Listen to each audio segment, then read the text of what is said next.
అదే world IVF day. ఈరోజే first IVF baby పుట్టినరోజు లూయిస్ బ్రౌన్.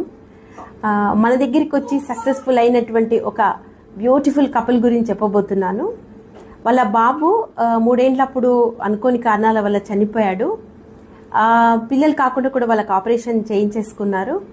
ఒక బాధతోటి మళ్ళీ ఆ బాబుని కోల్పోయిన బాబుని పొందాలి అన్నటువంటి ఒక ఆలోచనతోటి మన దగ్గరికి వచ్చారు. వాళ్ళ ఆర్థిక స్తోమత సహకరించకపోయినప్పటికీ ఐవీఎఫ్ ఆప్షన్ని వాళ్ళు అంగీకరించారు.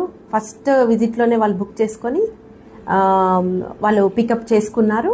మంచి ఎంబ్రియోస్ వచ్చాయి వాళ్ళకి. దాంతో ఐవీఎఫ్ ట్రాన్స్ఫర్ అనేది జరిగింది. ఫస్ట్ అటెంప్ట్లోనే వాళ్ళు ట్విన్ ప్రెగ్నెన్సీని సాధించి ఇప్పుడు డెలివరీ అయ్యారు. డెలివరీ బేబీస్ని తీసుకొచ్చారు. చనిపోయినటువంటి వాళ్ళ బాబు మళ్ళీ వాళ్ళకు వచ్చాడు. ఒక బాబు ఒక పాపతోటి వాళ్ళు ఇప్పుడు ఎంతో సంతోషంగా మనకి చూపించడానికి వచ్చారు. వాళ్ళకి డాక్టర్ మీద ఒక నమ్మకము, ఐవీఎఫ్ మీద ఒక నమ్మకము, వాళ్ళ ఆర్థిక స్తోమత ఎలా ఉన్నా కానీ పిల్లలు కావాలి అనే ఒక ఆశ వాళ్ళని ఈ సక్సెస్ పదానికి నడిపించింది. Now they are the very much happy couple. So ఈ ఐవీఎఫ్ డే రోజు వీళ్ళ సక్సెస్ స్టోరీని షేర్ చేయడం చాలా ఆనందంగా ఉంది. God bless that family.